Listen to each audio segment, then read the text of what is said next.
34 किंवा 0050 चे आपण स्प्रे केले पाहिजे. तिथं आपण आयसीएलचं पिकवॉन 04932 कमीत कमी 3 ते 4 स्प्रे आपले गेले पाहिजे.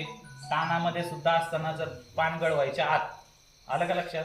त्यानंतर फ्रूट नावाची ग्रेड आहे 12527, तिचा एखादा स्प्रे घ्यायचा, जेणेकरून झाडामध्ये काडीमध्ये जिथून आपल्याला मादी कळी निघणार आहे तिथं ते स्टोरेज वाढत. नाही तर काय होतं, बार घेतलं की पहिली मादी येते, मग तो नर येत नाही म्हणून ती मादी गळून जाते. तो नर आला का तो गळून जातो, मग सेटिंग व्हायला 3 महिने.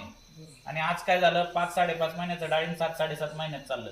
आणि मग ते काय होतं, असं वातावरण बदललं की पावसात सापडलं का मग बॉइलिंग होणं, त्याला येणं, मग त्यालाच नावं ठेवत बसतो आपण.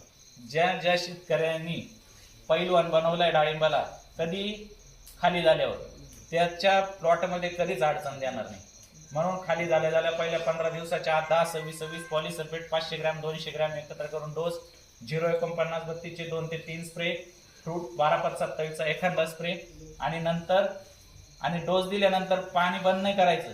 ते उचलन कसं, महिना दीड महिना कमीत कमी त्याला पाणी देत राहायचं. पाणी कमी कमी करत त्याला मग तानावर सोडायचा. ताण किती द्यायचा, 50% पानगळ झाली पाहिजे एवढाच ताण द्यायचा. लय ताण द्यायचा नाही, कमी ताण नाही, बरोबर आहे. आणि मग इथ्रेल, बरोबर आहे, इथ्रेल 2च्या वर जायचं नाही. नाही तर आजकाल बरेच आयटम आपण मिक्स करून त्याची जबरदस्ती गाळायला पाहतो. आणि नेहमी लक्षात ठेवा, ज्याच्या डाळिंबाचं पान रेस्ट पिरियड मध्ये फ्रेश राहील त्याच्या डाळिंबाला मादी कळीच निघल. ज्याचं पानाची क्वालिटी खराब आहे, मावा येऊन खराब केलंय, थ्रिप्स येऊन खराब केलं, त्याचा कार्यक्रम वाजलेला आहे. आज बघा द्राक्ष ज्यांचे फेल आहे, शेवटी कसं आहे, द्राक्ष फेल झाले, शेतकरी पूर्ण जाम आहे. पण तिथं डावणीचा अटॅक खूप मोठ्या प्रमाणात झालाय, बरोबर. पण आज जर एखादे 2 स्प्रे नाही केले, पाण्याने वाचले, स्टोरेज नाही राहणार, स्टोरेज नाही राहिले तर पुढच्या वर्षी मालाला अडचणी. म्हणून रेस्ट पिरियड मध्ये सुद्धा बुरशीनाशक, कीटकनाशक हलके का होईना थोडेसे व्यवस्थित मारत गेले, पीएच बॅलन्स करून पानांची क्वालिटी टिकवा. रेस्ट पिरियडला ऑटोमॅटिक पानं गळाले. जे ताण पडतो ना, ताण दिल्यानंतर पानं जर फ्रेश चांगल्या क्वालिटीचे असले तर ऑटोमॅटिक 50% पानगळ होती.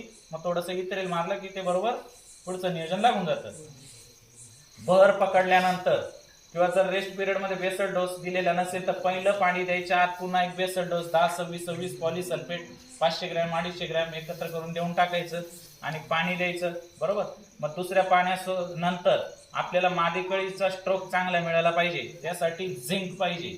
झिंक काय महत्वाचं आहे, कोरोनामध्ये झिंकच्या गोळ्या खाल्ल्या असतील, अँटीव्हायरस म्हणून सुद्धा काम करतं. आणि आईचे आणि बापाचे गुण पोरामध्ये उतरवण्यासाठी झिंकच्या गोळ्या गर्भवती बाईला दिल्या जातात. डॉक्टरला विचारा, झिंकच्या गोळ्या. कॅल्शियम कशासाठी दिलं जातं, प्रेग्नंट लेडीजला हाडकांसाठी, आयर्न कशासाठी, रक्तासाठी, आणि झिंक कशासाठी, त्याचे बाळ तयार होतं, त्याला जे अवयव तयार होणार आहे त्याच्यामध्ये गडबड नको. 6 बोट 4 बोट, वाकडे पाय, हे ज्या काही गोष्टी असतात, जे जेनेटिक्स असतं, आई किंवा बापाचे गुण उतरवण्यासाठी किंवा ते परफेक्ट पूर्ण बाळ तयार निघण्यासाठी झिंक. कारण ते काय करतं, झाडामधले शरीरामधले जेवढे हार्मोन्स आहे ते बनवण्यासाठी झिंक काम करतं. म्हणून तुमचा झिंक जर वापरायचा असेल, जुने मंडळी कुठलंही पीक लावल्यानंतर झिंकचे स्प्रे टाकतो आपण, टाकायचो त्या काळात. आता विसरलो आपण झिंकची ताकद. पण स्प्रे मारला झटका बसतो म्हणून झिंक मारतो, हे माहिती आहे आपल्याला. कांद्यामध्ये बरोबर आहे, गोलचा झटका बसतो, टारगाचा झटका बसतो, मग झिंक थोडासा टाकीतो का. पण तेच आपल्याला डाळिंबामध्ये लक्षात घ्या, जर आपल्याला मादी कळीचा स्ट्रोक चांगला काढायचा असेल, सेटिंग चांगली मिळवायची असेल, फुलातून फळ चांगलं सेट करायचं असेल तर झिंक नेहमी लक्षात ठेवा. आणि झिंक चांगला वापरायचा असेल तर चिलेटेड स्वरूपाचा स्प्रेच्या माध्यमातून किंवा ड्रिपच्या माध्यमातून नेहमी वापरा. तुम्हाला कळी निघण्यासाठी किंवा सेटिंग मिळण्यासाठी काही अडचण जाणार नाही. म्हणून कंपनीने एक ग्रेड बनवली 7-50-7 अधिक 2% चिलेटेड झिंक, एकरी 5 किलोचे 2 ऍप्लिकेशन त्या 8 दिवसाच्या अंतराने. त्यानंतर जेव्हा पैलवान बनवायचा आता आपल्याला पुढे जाऊ, म्हणून कॅल्शियम तुमचा फुलं फ्लावरिंगच्या आत जितका कॅल्शियम लोटतंय तितका लोटून द्यायचा. कॅल्शियम नायट्रेट दिल्याने त्याला येतो, 12-22 दिल्याने त्याला येतो, साप डोक्यातून काढून टाका. झाड जर दमदार असेल, अंगात जर बळ असेल तर कोरोना आला नाही तर येऊ काही होत नाही, बरोबर आहे. म्हणून नेहमी लक्षात ठेवा, फुलाच्या आत फ्लावरिंग सेटिंगच्या आत जितका कॅल्शियम द्यायचा तितका लोटून द्यायचा, कारण तो नंतर काम करणार आहे. 17 अन्नद्रव्यांपैकी कॅल्शियम सगळ्यात आळशी.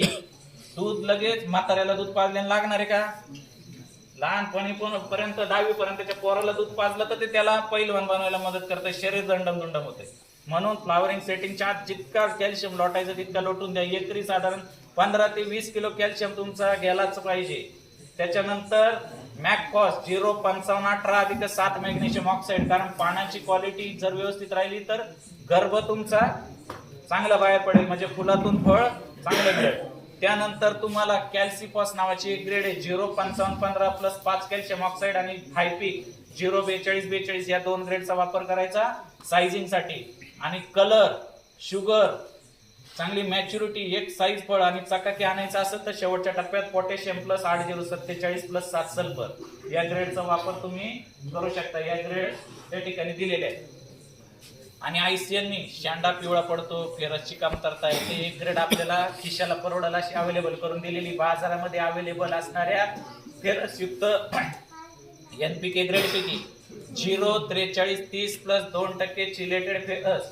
नेहमी लक्षात ठेवा, जेव्हा जेव्हा जास्त थंडी होईल, जास्त ऊन येईल, दिवस आणि रात्रीच्या तापमानामध्ये जास्त फरक राहील, जास्त पाऊस पडेल, त्यावेळी शेंड्याकडेचे पानं पिवळे पडतात, जांभळे होतात.